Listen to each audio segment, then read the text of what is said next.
Dès ma première rencontre avec Ibrahim, il m'a parlé avec fierté de son ancêtre, le valeureux conquérant Nima. Il m'a parlé du fleuve Sénégal, de son village natal de Voudourou et de ses aînés qui vécurent de leur pâturage et de la terre nourricière.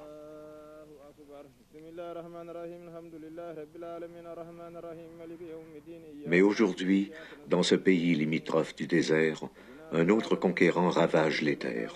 Il n'a pas de visage et se nomme sécheresse.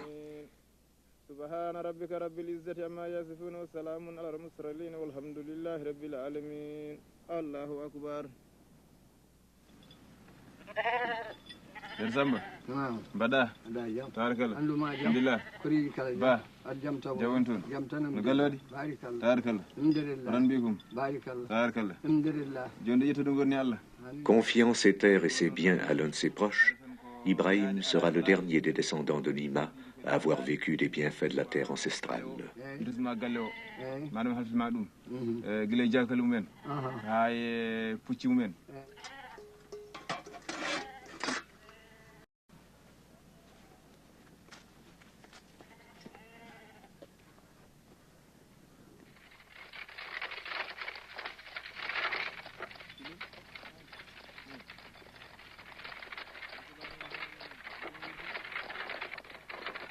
Avec ce départ, la famille Ba répète un geste devenu journalier au Sénégal, l'exode massif de milliers de ruraux vers le nouveau, vers l'inconnu.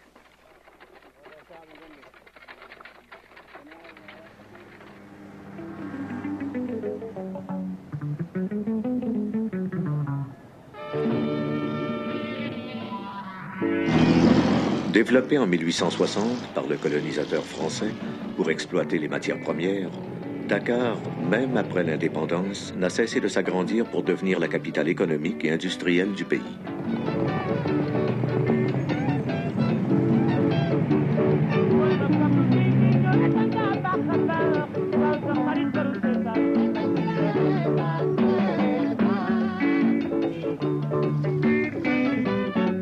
Aujourd'hui, 2 Sénégalais sur 5 vivent dans la capitale. Ce qui fait dire à certains qu'à ce rythme-là, toute la population sénégalaise habitera Dakar avant la fin du siècle.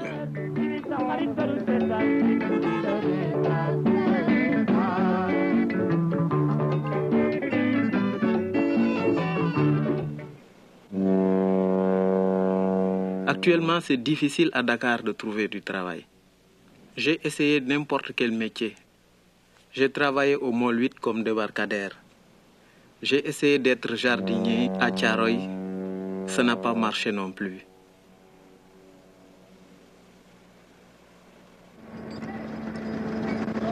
Au port, je suis allé voir un ami de très longue date, un ami d'enfance, Ngane.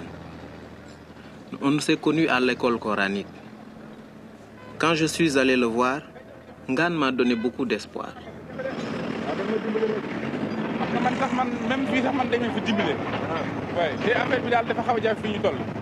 waaw xam nga soo gisee ma ñëw fii ci yow. waaw dama ne daa xamul dama barke dem. waaw te moom bu doon liggéey fii ak port dama gën a xam port bi. waaw te Dakar na encore fekkee dina xam nga foofu fa kam. waaw te ba tey moo ma gënal.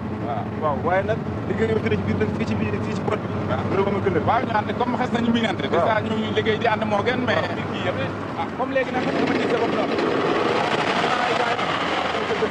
waaw balaa boobu nag. waaw dese na ma Ndiaga Sow. waaw ak yeneen mbokk yi nekk ci biir dëkk bi. waaw dem leen di sama bopp. Demain, Ibrahim reprendra le même circuit, mais sans expérience ou spécialisation. Il ne fera que rejoindre la horde de Sénégalais qui, faute de mieux, s'entassent dans les arrière-cours de Dakar.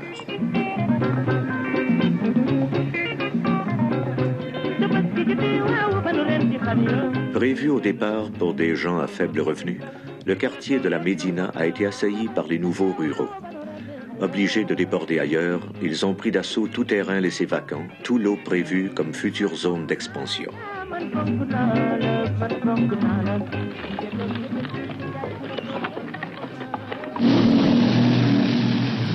Entre 1965 et 1975, 130 000 personnes ont été chassées, déguerpies de Nimza, Anglemousse, Wakiman, le champ de course, quartier flottant devenu célèbre parce que rasé instantanément par les autorités, souvent pour être aussitôt remonté ailleurs par les mêmes populations. Dans ce bidonville de face, sans eau courante, en bordure d'égouts à ciel ouvert, s'entassent 10 000 personnes. Aujourd'hui, 60% du Grand Dakar est considéré comme vivant en habitat totalement insalubre.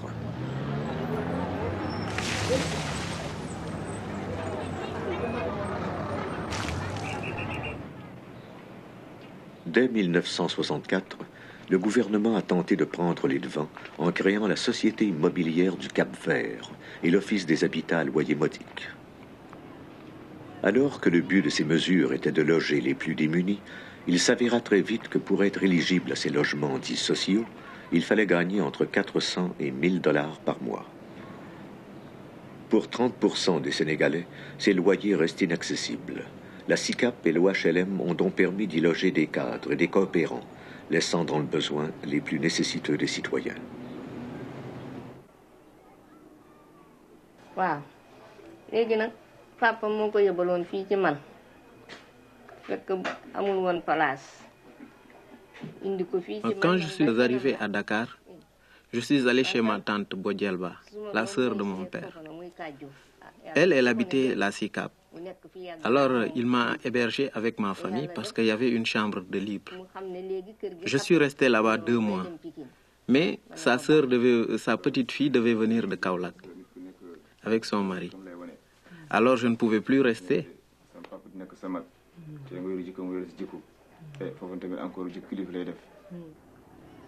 J'ai essayé de trouver, mais tout était cher. Même une chambre à Dakar, on le paye trop cher. Là, je suis allé à Pikine. J'ai rencontré un griot qui m'a loué une chambre, une petite chambre à 2000 francs. C'était un peu serré avec ma famille, mais que veux-tu? Je ne pouvais rien faire, je suis resté. Se voulant la réponse au grand déguerpissage des bidonvilles, Pékin et Guédiawaye ont été mis en chantier dès 1958, à 20 km de Dakar. Ville dortoir par excellence, construite pour accueillir 250 000 personnes, on y compte aujourd'hui 1 demi-million d'âmes.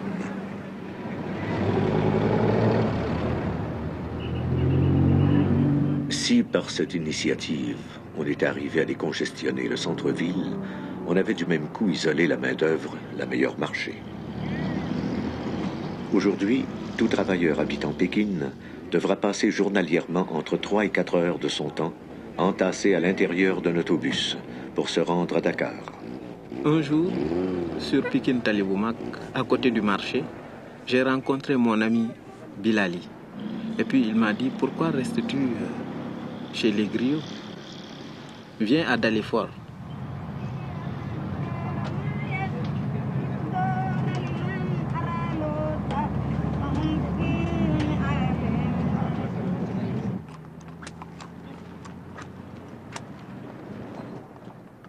J'ai pris le bus et je suis descendu sur la nationale. Et là, j'ai rien vu. J'ai pris le chemin qui menait sur une côte. Alors je suis monté. Et tout d'un coup, qu'est-ce que je vois? Dalifort. Et je ne savais pas que ça existait, Dalifort. Je ne savais pas. Agglutinés sur quelques hectares, ne leur appartenant pas, 7000 personnes vivent ici en habitat spontané, quelque part à mi-chemin entre Pékin et Dakar-Centre. J'ai rencontré une personne. Je lui ai demandé où habite Bilali. Il m'a dit, Bilali, je viens de le laisser chez le chef du quartier. Alors je suis allé avec les enfants. En partant, dans une petite place, j'ai entendu de la musique. Et je suis passé devant. Il y avait des chassonqués et des tchédos qui fêtaient. Et je me suis dit, peut-être Allah va m'aider parce que c'est ma chance de trouver une fête. Parce que c'est un bon signe chez nous.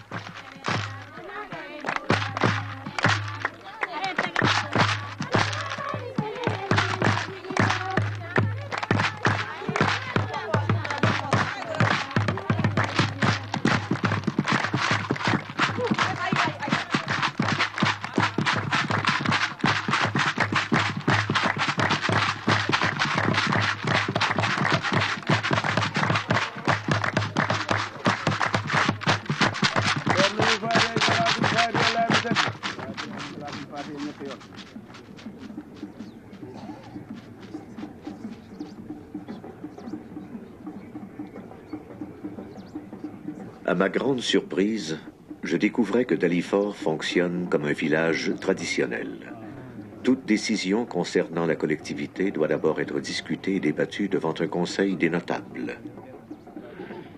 Présidé par 2 chefs élus, le conseil se compose des sages du village, des représentantes des femmes et de la jeunesse. Aujourd'hui, ils se réunissent pour se prononcer sur les candidats désirant obtenir une parcelle de terre et vivre parmi eux.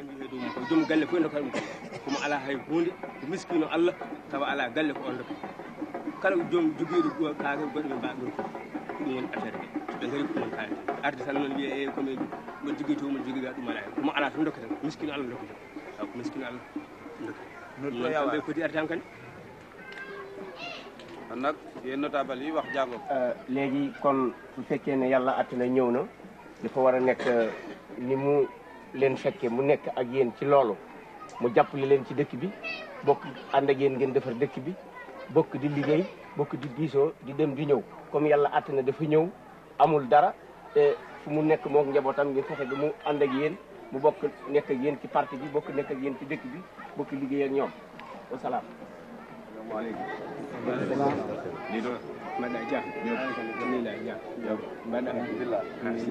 assalamu aleykum alhamdulillah ba mbaɗɗa jawnema no galle waɗi jawon toon yettode allah maraba sala alhamdulillah barakalla yettode Diop alhamdulillah bala Diop nawa kër ga nawa tudd Ibrahima ba kay tabarkalla alhamdulillah Diop naka njaboot gi madu leen dara mbokki Géejuwaay kay tabarkalla maraba sala ñu ko fa alhamdulillah ron bikum yettode allah maraba sala alhamdulillah sant bi man Dieng alhamdulillah bala ba tabarkalla ba kenn du la ba yow borom dëkk nga yow jege naa dëkk bi xam naa ne maay dëgg man de ku ma weesu daanu ci teen bi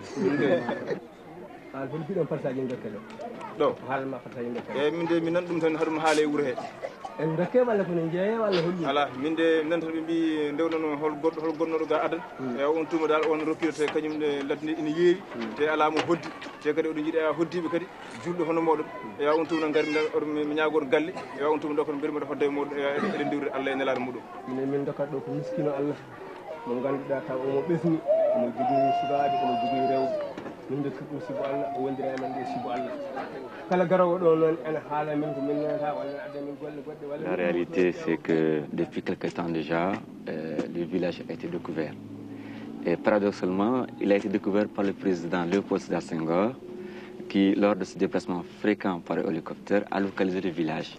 C'était très difficile de voir le village parce qu'il est situé sur la bretelle qui relie l'ancienne route de Rufisque à l'autoroute. Et à l'époque, voyez-vous, dans les années 70, c'était encore très boisé, c'était des anciens champs et c'était un peu caché. Et ce n'est pas n'importe quel passant qui pouvait voir le village. Demba Diop est un nom vénéré ici. À l'indépendance, dans les années 60, lorsque les colons quittèrent le pays, ils demandèrent à Demba de continuer à entretenir leurs champs. Par bonté, disent certains, par profit, disent d'autres, mais sans que ces terres ne lui appartiennent, Demba commença à allouer des parcelles à des transients, si bien qu'à sa mort, en 1974, il laissait derrière lui une communauté de quelques 2000 âmes. Nous sommes actuellement confrontés à une explosion non seulement démographique, nous sommes confrontés au problème d'exode rural, des ruraux qui viennent à Dakar, comme l'attrait de Dakar, l'influence de Dakar, le mirage de Dakar, des problèmes d'habitat, de logement sont des problèmes très aigus.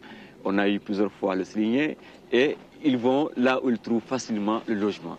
Et il se trouvait qu'ils avaient facilement le logement ici et ils sont installés en cachette avec la complicité des responsables qui étaient là. Voilà l'origine et la naissance de ce village. fii jublu ni fii nag man de fii laa gën a bëgg fii. fii nga gën a bëgg mais xoolal yoon ne laay dàkk kii. déedéet boo dafa dëng waay ah. fii wàll dana ne bu dëngee ñun duñuy kilomètre dañuy à peu près rek Ibrahim est maintenant daliforien. Il a eu droit à son lot de terre au village.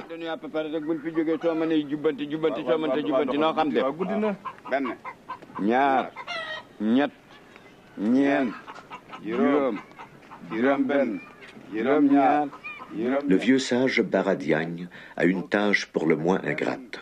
C'est à lui qu'incombe la responsabilité de mesurer les parcelles allouées aux nouveaux venus. Ibrahim est arrivé accompagné de son ami et témoin Belali Dia. On comprendra vite pourquoi sa présence est nécessaire.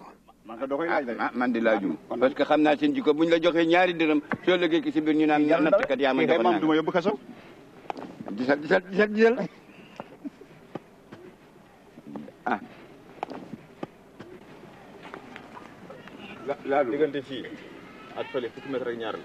waaw. diggante fii fu nit yàlla yomb na. waaw dimbali tuuti rek lu ma su ñaari mètre mu yëkk ko boor bi. xam nga loolu kii pul la ma lakk ko si déglu la. moo la gën a dégg wolof. bu bëggee dégg wolof nañ wolof de.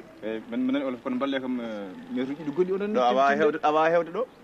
yow ay ma jóg kay komi jom ɓesngu ma jogui re mbaɗa jogui ewa cuddiɗo komi sukaɓe tato kadi holmo garduɓe kadi e hoɓɓe kadi aroɓe kadi oɗo gandi ɗum ɗo awa wadde ɗo cuuɗi nayyi hoto gonɗa ko luwas ko suudu woto gonɗa leeso woto mbaɗɗa toon ala ɗum oto calcule koye luwas gonɗoɗa suudu woto joguinɗa ya toon sa dañi ɗum bay ko mamay ko guenno alimentaire bay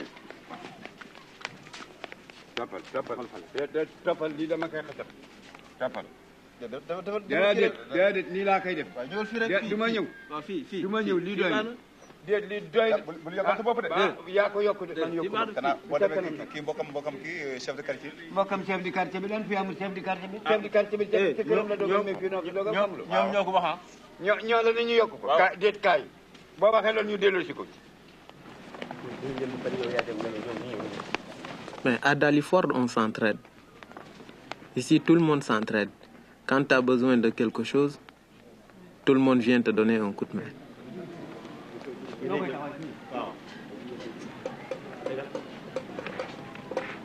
Une maison en baraque, c'est la chose la plus facile à construire à Dalifort.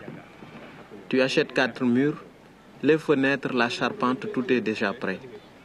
Et là, tu le poses directement dans ta parcelle. Le toit sera couvert de tôle ondulée et plus tard, lorsque les moyens financiers le lui permettront, Ibrahim m'asseoira sa maison sur un plancher fait de pierre et de ciment.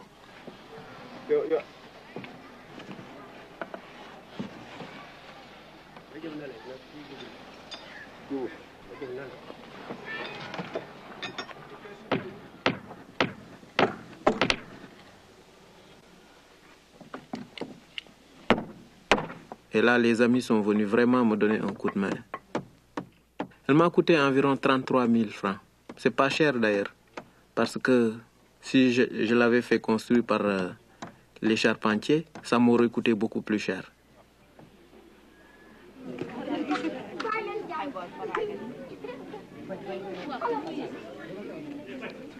Tous les jours de la semaine, à 7h moins 5, M. Abdoussi, chauffeur à la retraite et ancien combattant dans l'armée coloniale française, ouvre la borne fontaine numéro 4, dont il est le responsable.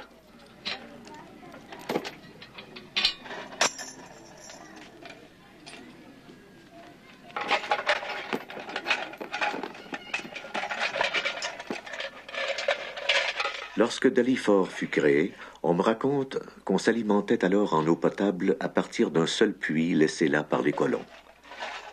Mais avec l'expansion du village, la demande s'avérant plus urgente, le ministère de l'Équipement consentit d'y poser des conduites d'eau.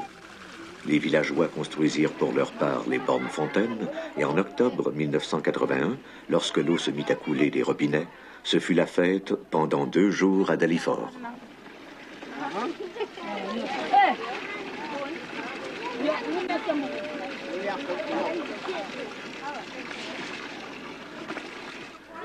Aujourd'hui, comme dans le cas de M. Si, chacune des 5 bornes fontaines est sous la responsabilité d'un homme âgé. Il doit, du matin au soir, s'assurer de sa bonne marche et de son entretien. Chaque famille paie une cotisation à raison de 40 cents par mois pour s'alimenter en eau. 75% de ces contributions sont alors versées par le Conseil aux gardiens sous forme de salaire.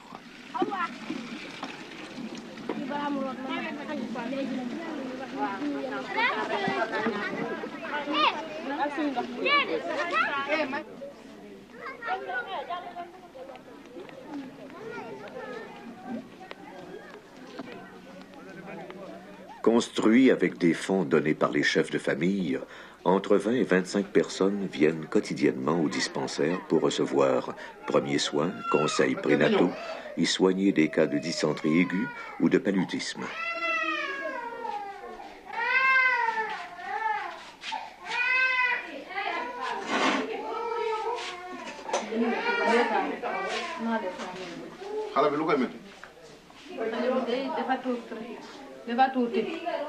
yaram bi di tàng muy saxati yàgg na bi muy juddoo ba tey nii la yaram bi nii la tudd.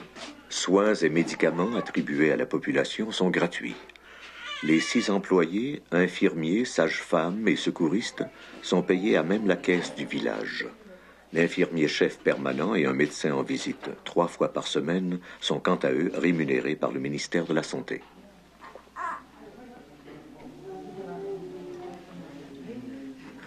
Dalifort n'échappe pas au phénomène africain. La médecine occidentale y côtoie la médecine traditionnelle. Des griots se sont installés au village et selon leur spécialité, chacun y va de son remède.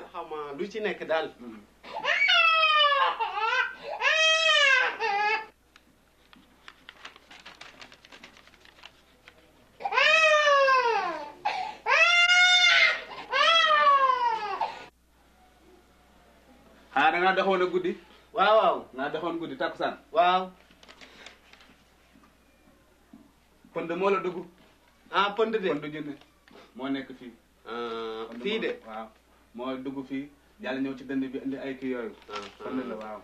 wax nga dëgg. waaw.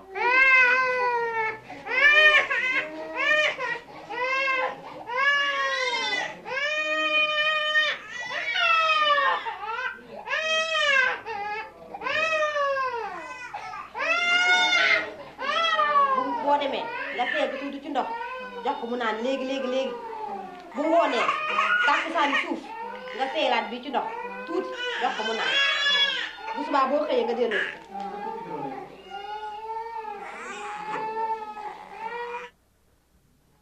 sunguf si. waaw. soo demee. waaw da nga koy sangoo. baax na. boo xëyee. waaw nga sangoo ko. ma sangoo ko. waaw ci suma yaram yëpp. yaram waaw. baax na bu ngoonee. waaw nga sangoo ko. téere bi. waaw bala ngaa tëdd. waaw da nga koy naan. waaw. boo demee ba léemu bay tëdd. waaw nga naan ko. ma naan téere bi. waaw waaw nga dellusi nag. baax na waaw. Maintenant, je suis pointeur à la SOADIP. La SOADIP, c'est une compagnie qui se charge de nettoyer les rues de Dakar. Et je supervise le travail des balayeurs. C'est-à-dire, je marche beaucoup dans Dakar. D'ailleurs, les femmes m'appellent Dallo Dakaro. C'est-à-dire chaussures de Dakar.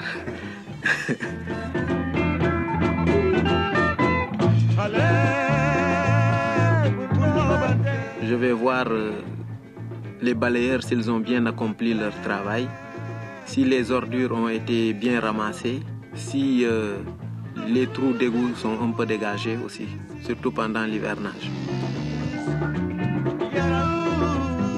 Et là, je touche 46 000 francs par mois. C'est pas mal.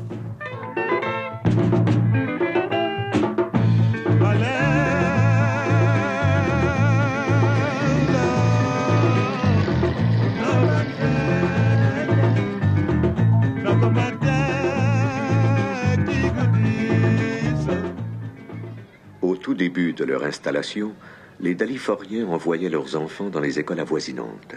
Mais exaspérés par les accidents de la route dont certains furent victimes, ils décidèrent de se cotiser pour mettre sur pied leur propre école. Vous avez des brochures, nous avons des brochures ici que nous allons vous passer afin que l'on puisse travailler sur ces brochures. Rapidement, bien. Bon, je donne à vous, avez. Vous ouvrez à la première page. Rapidement, les autres, vous écoutez. Nous n'avons pas de brochure pour tout le monde. Alors, tu reprends Diara. En 1862.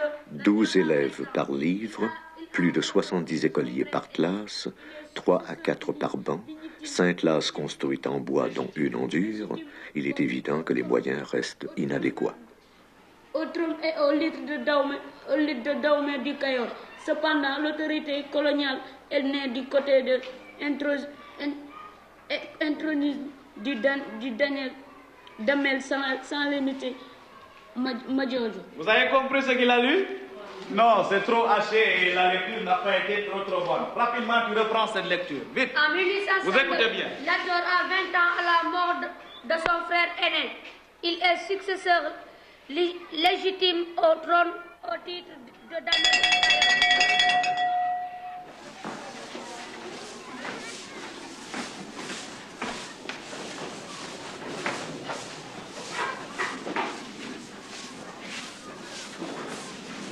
Courage sans cesse renouvelé, le village étant sur des dunes, les élèves n'ont d'autre choix que de nettoyer leur classe 2 fois par jour à tour de rôle. Sinon, ils seront submergés par le sable envahisseur.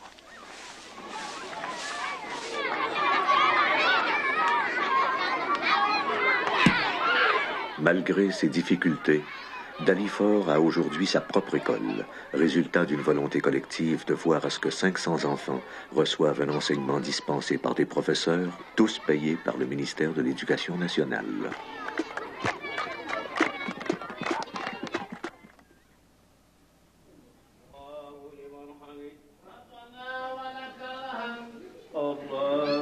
Quand je suis arrivé ici, la mosquée était déjà là. Mais je pense que c'est à la mort de Demba Diop. Ils l'ont construit à sa mémoire.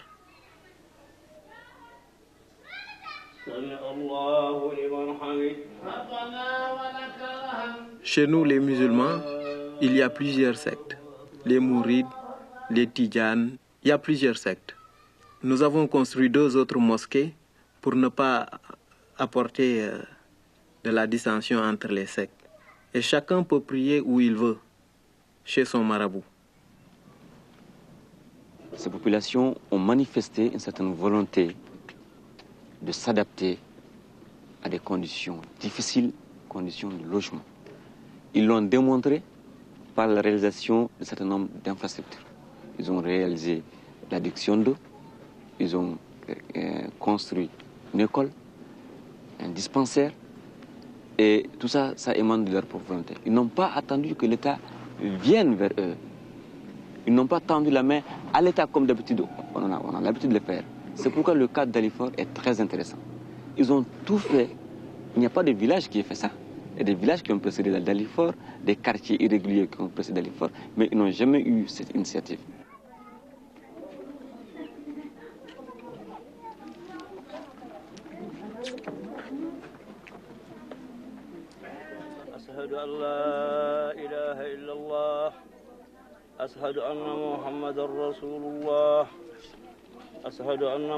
Habituellement perdus dans le contexte des grandes villes anonymes, des familles d'origine rurale ont pu, grâce à l'organisation communautaire de Dalifort, vivre plus en douceur leur transition dans la vie urbaine.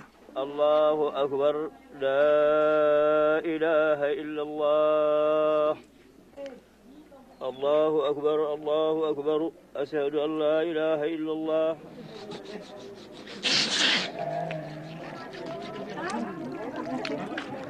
Lorsqu'un événement heureux comme une naissance survient dans une famille de Dalifort, le village entier participe aux célébrations.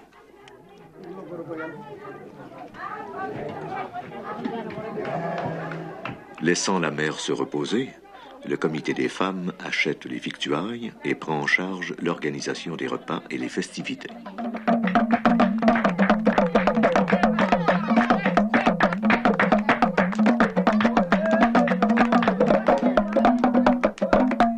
Alors que l'Afrique cherche encore à dépasser son régionalisme et ses nationalismes étriqués, j'ai vu à Dalifort des Sénégalais d'origine tout couleur, Sérères, Diola, Mandingues, cohabiter et ouvrir leurs portes à des Maliens, des Guinéens, des Mauritaniens. Même dans sa misère, Dalifort nous donne une grande leçon de fraternité.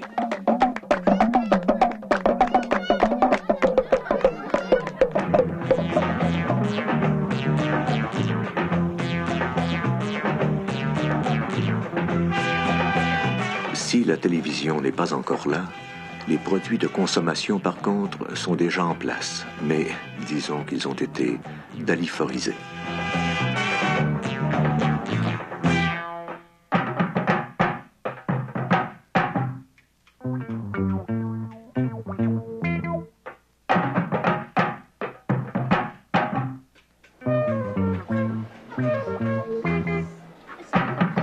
Dans ce quotidien qui s'est établi à Dalifort, 1001 métiers tombés en désuétude ailleurs ont repris vie ici.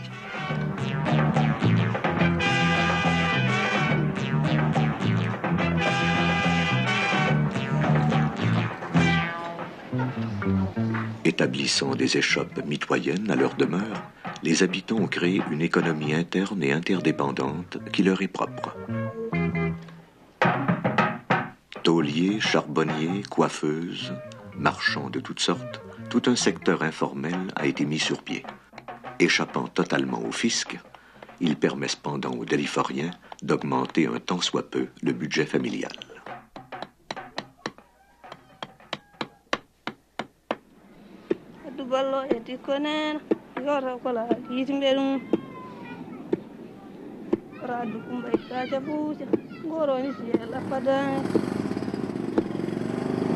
Depuis son départ de Voudourou et leur installation à Dalifort, la famille Ba a finalement le sentiment d'avoir un chez-soi dans un milieu où ils se sentent pleinement intégrés.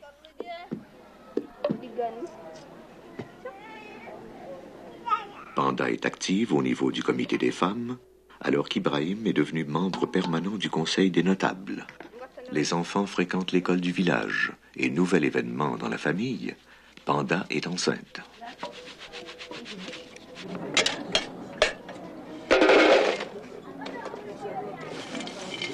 Dalifort a tellement grandi que lorsque je tente de la décrire, j'hésite à employer le terme quartier ou village.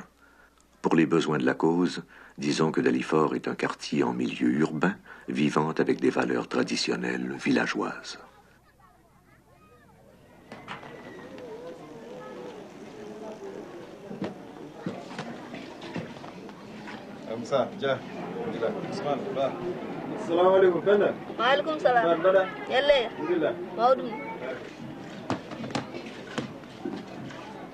Tu vois, je dépense environ 40 000 francs CFA, rien que pour la nourriture.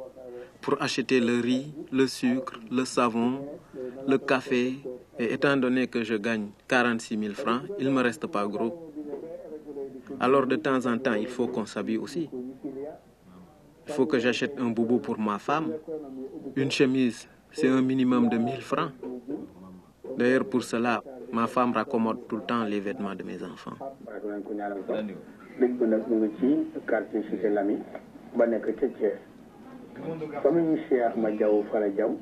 Malgré toutes ces réussites, le village reste encore sans viabilisation harmonieuse, sans système d'évacuation par égout et sans électricité. Vous savez, entre Dalifort et moi-même, il y a un lien sentimental qui existe depuis 1973, car à partir de cette date, à partir du moment où je me suis engagé dans l'action politique, les populations de Dalifort se sont rangées derrière moi et m'ont soutenu et continuent à me soutenir.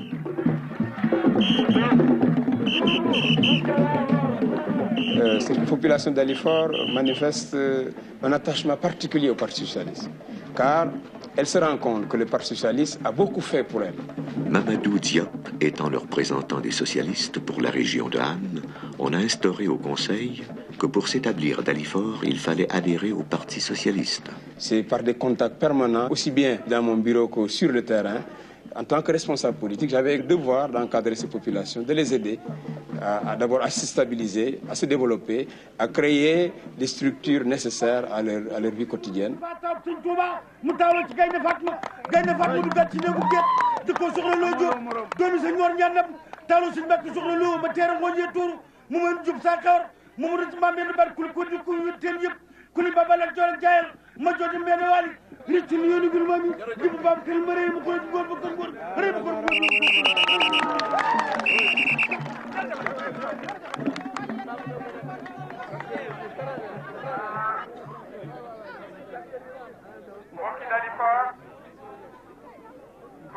jigéen ñi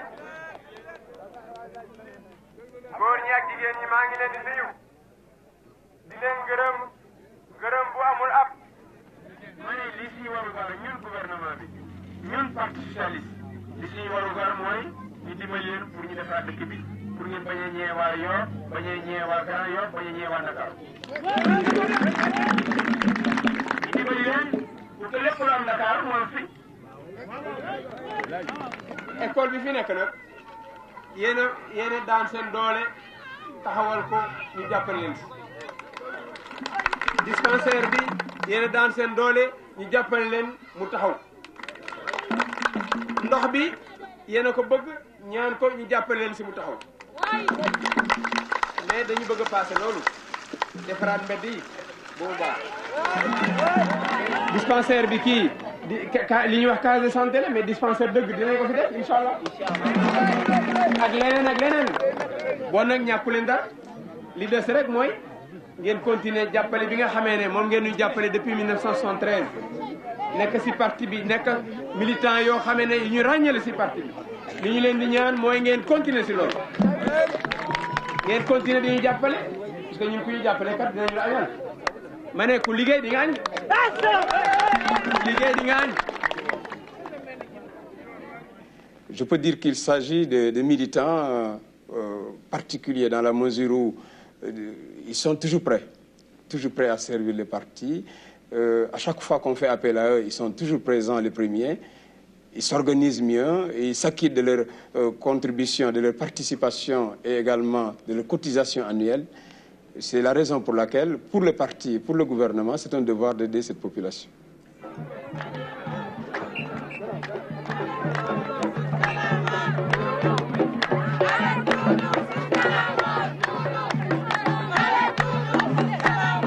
Depuis, chacun y trouve son compte. Mamadou Diop s'assure des votes aux élections, tandis que les Daliforiens négocient ses faveurs et sa générosité, d'abord comme ministre de l'urbanisme, puis, plus récemment, comme ministre de la Santé.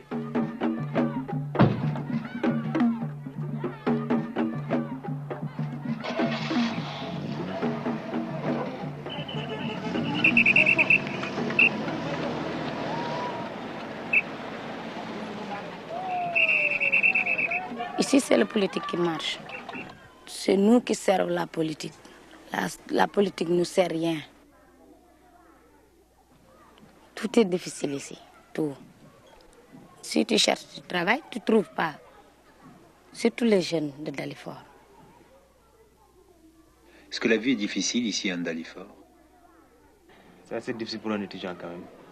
Bon, vu l'éloignement de l'université et des conditions de vie à Dalifort. Quelles sont ces conditions? Ce ne sont pas des conditions pour un étudiant en médecine. Nous sommes obligés de venir à Dakar, bon, pour quand même étudier ou trouver un emploi quelconque pour pouvoir poursuivre nos études, continuer, comme je pourrais le dire, continuer nos études et faire d'autres choses. Est-ce que vous travaillez tous aujourd'hui? Actuellement, nous ne travaillons plus. Je sais que je ne pourrais pas continuer mes études dans la vie civile, quoi. Total, je compte faire l'école de santé militaire. L'école de santé militaire. Les 80% des jeunes à Dalifort n'ont pas d'emploi. 80% des jeunes. Les 80% des jeunes à Dalifort n'ont pas d'emploi. Ces 2 dernières années, bon, le problème de la prostitution et de la drogue s'est apparu ces 2 dernières années. Avec l'extension du village. Parce qu'au début, c'était assez réduit. Enfin, dans la mesure où les jeunes ne sont pas tellement encadrés, bon, chacun est laissé faire preuve d'imagination. Il n'y a aucun encadrement. Bon, les jeunes sont obligés de se débrouiller d'eux-mêmes. Donc, dans cette mesure, bon, on imagine tout le laisser-aller que ça la provoque. Je suis responsable des jeunes filles. Nous organisons des colédéras, des manifestations de sabar, des meetings, des bals, toutes sortes de manifestations. On fait ça à Dalifort.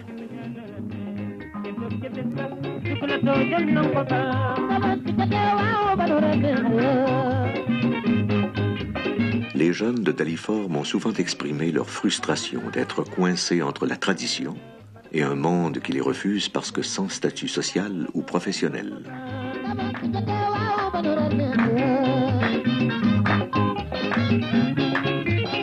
La proximité de Dakar ramène au village des signes avant-coureurs de criminalité et de prostitution, sans que l'on puisse en contrôler l'entrée ni l'importance.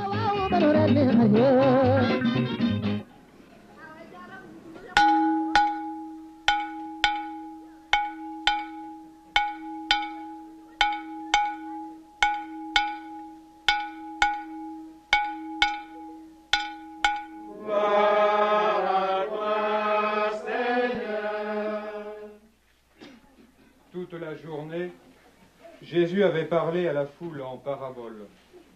90% des Daliforiens sont musulmans. Les catholiques du village, se sentant lésés, ils déposent une requête auprès du conseil. 3 mois de travaux et 1600 $ dépensés. Ils ont gagné leur cause. Les chrétiens de Dalifort prient dans leur propre chapelle.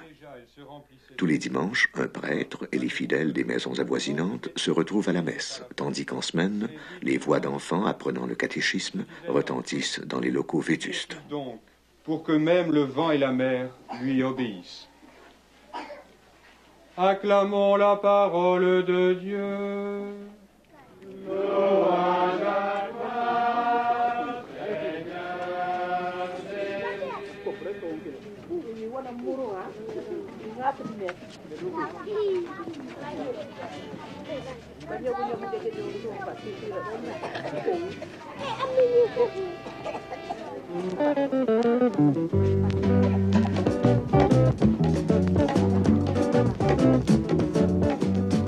On a souvent répandu la notion que les établissements urbains spontanés se caractérisent par la désintégration sociale, l'absence d'initiative et l'apathie.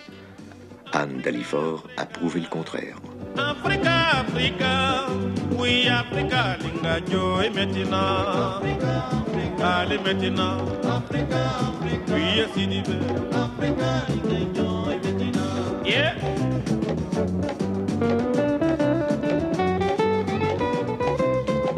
Les Daliforiens ont su se structurer en communautés intégrées, mais à force de prendre de l'expansion, ils se sont heurtés à une dure réalité.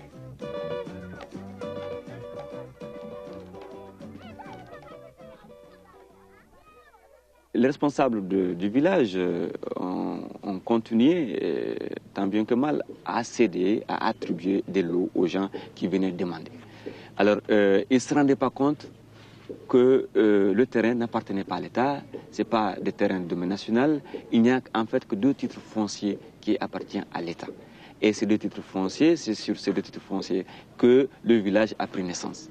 Et l'extension s'est malheureusement effectuée sur d'autres titres fonciers qui appartiennent à des particuliers. Une fois que les limites seront bien déterminées, nous allons envoyer un huissier pour relever le nom des personnes qui occupent irrégulièrement les terrains et ça nous permettra de faire une action devant le tribunal pour procéder à l'expulsion de ces irréguliers. Le projet comprend 130 villas, lotissements. Dans une première tranche, nous allons faire aménager toute cette partie qui n'est pas occupée. Et par la suite, nous espérons pouvoir réaliser la deuxième tranche, qui est la plus grosse tranche, puisqu'elle comprend une centaine de maisons. Celle qui coupe donc directement dans le village. Et là, nous avons donc la mosquée qui est concernée. Il y a une mosquée, il y a une école, il y a un dispensaire, je crois, qui a été installé également. Est-ce que vous avez visité les lieux vous-même de façon à pouvoir... Non, nous n'y sommes pas allés. Votre projet aura comme voisin l'habitat spontané. Ce serait dommage, parce qu'avec l'ensemble qui va se réaliser là-bas, ce serait dommage d'avoir comme voisin des baraques, Et je pense qu'il n'est même pas de l'intérêt du gouvernement de les y laisser. Est-ce que vous pensez que quelqu'un devrait avoir la priorité? Il y a d'un côté les titres fonciers, de l'autre côté des gens qui sont établis en habitat sauvage ou en habitat spontané. Les propriétaires du terrain restent prioritaires. Dans la mesure où c'est une propriété privée, je pense que tout de même, il sera toujours possible de récupérer ce terrain et d'en faire ce pourquoi il est prévu. Parce que quand même, au Sénégal, le droit de propriété est intangible. Quand on a un titre foncier, on est propriétaire rien ne s'oppose plus à ce qu'on prenne possession de son terrain. Nous avons les permis de construire, les permis de lotir, et il ne manque plus qu'une chose, c'est que les marchés soient signés. Donc c'est une question vraiment, je crois, de jours ou voire de semaines. Donc les travaux doivent démarrer vraiment très rapidement.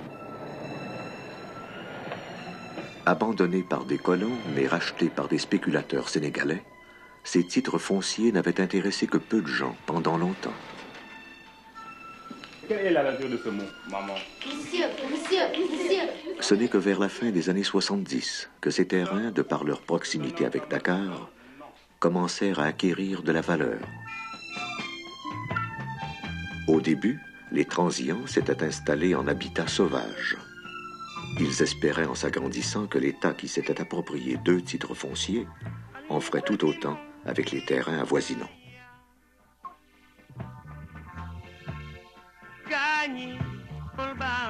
L'attitude pour le moins ambiguë des politiciens n'a pas aidé les choses. Ils réprimaient d'un côté mais encourageaient de l'autre, en contribuant ouvertement à l'installation soit de l'école, du dispensaire ou de l'adduction d'eau.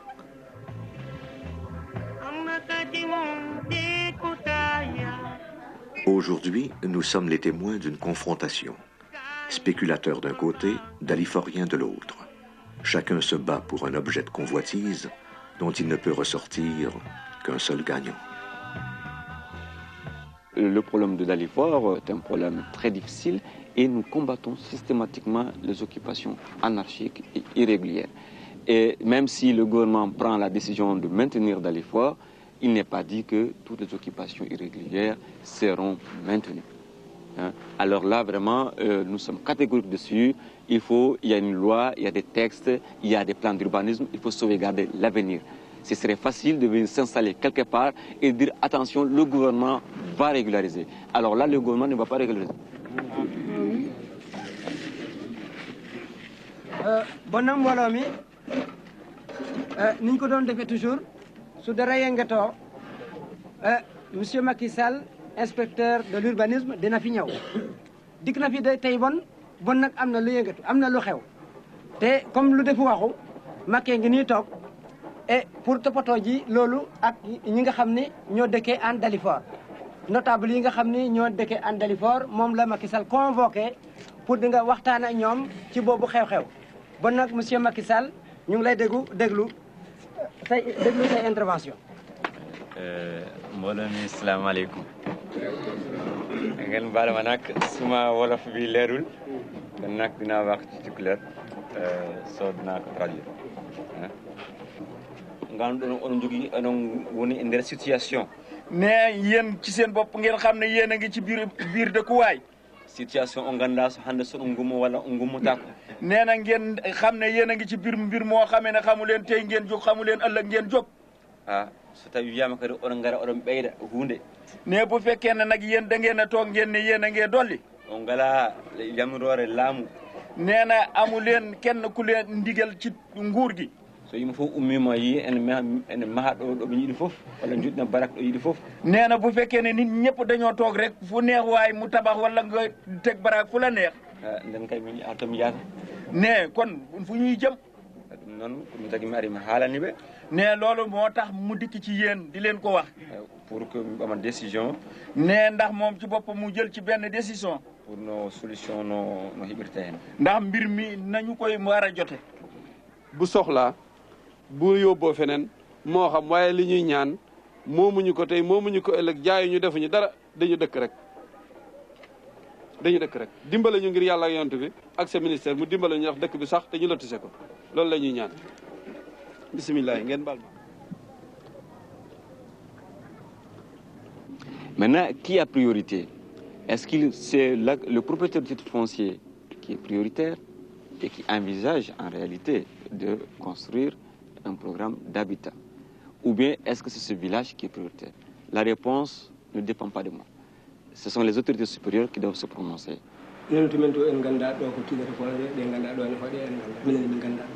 no mbiɗani tan ko min miskineɓe Allah min ngala hay hunde tan jogaki hunde min gondi cukalon amen ɓesgu amen min mbiyama aɗa hoɗɗo sa yama aɗa sogo aɗa yaata koɗo ko ɗum tan waɗini min ɗum kono kam wona tidde hoore wona kadi amdade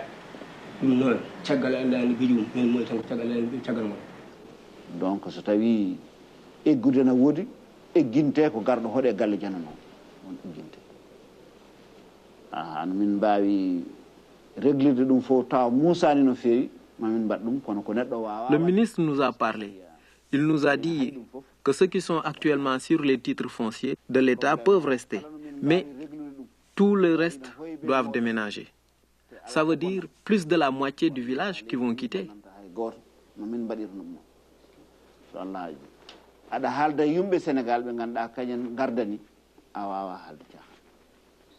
Il nous a dit aussi qu'il donnera les terres aux groupements fonciers et que nous, tous, tout le village doit déménager dans les parcelles assainies, comme à Cambérène, où il y a de l'eau et de l'électricité.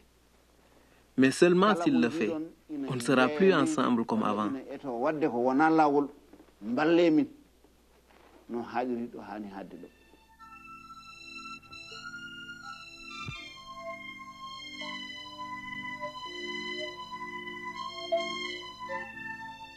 Comme un être humain que l'on maintiendrait sous un stress continu, Dalifort a commencé à craquer, donnant des signes de faiblesse.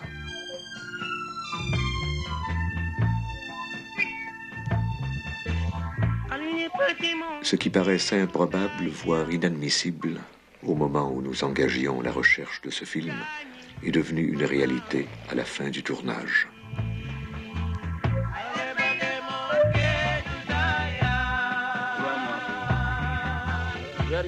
Les hommes aussi ont flanché. La solidarité disparut. Le Conseil des notables s'est divisé en deux camps sur des bases principalement ethniques. Sérère d'un côté, tout couleur de l'autre.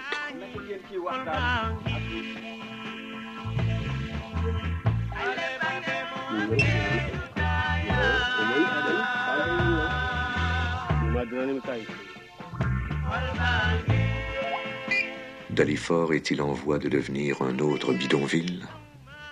Comme un être en décomposition, il prend aujourd'hui le visage de face. Sans doute ce qu'a été auparavant Anglemousse ou Wakiman.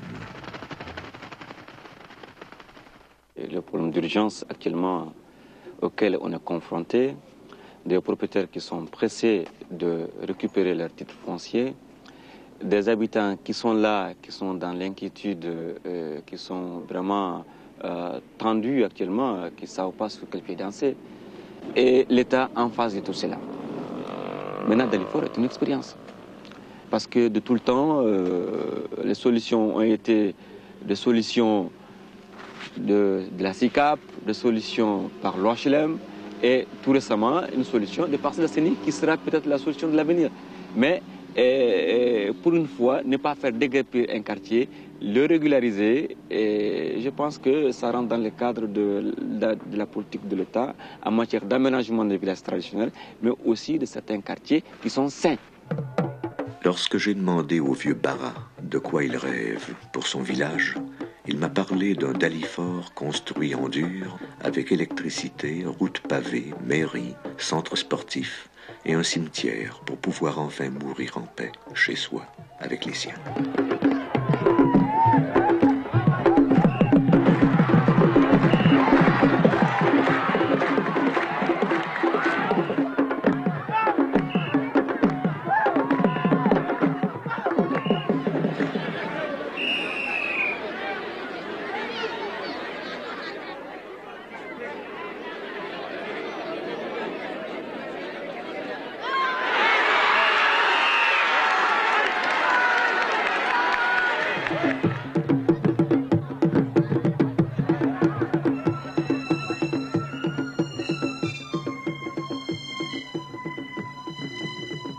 La vie se poursuit à Dalifort, mais par sa réticence à se prononcer, le gouvernement se pose de plus en plus en arbitre.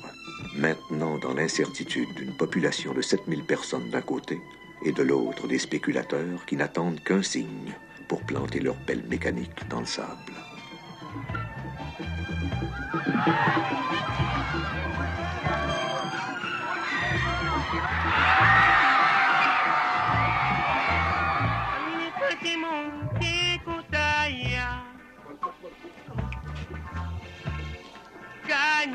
Et là, réellement, je ne sais pas quand Dalifort va être régularisé. Et puis, je ne sais pas où aller non plus. À Pékin, ça coûte trop cher. Et je ne compte pas retourner avec ma famille dans le Fouta. Cette maison, je l'ai construite de mes propres mains. Et maintenant, je ne sais plus qu'est-ce que je dois faire.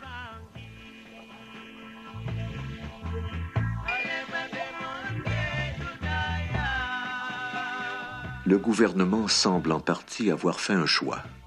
Le jour, la maison d'Ibrahim tremble. À 2 pas, les investisseurs du groupement foncier creusent déjà les fondations où doit être érigée la première tranche de leur projet.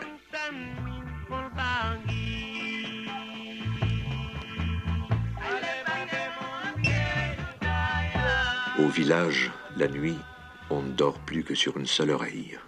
De l'autre, on guette le bruit des tracteurs qui viendront peut-être les faire déguerpir, faisant des habitants de Dalifort des indésirables dans leur propre pays.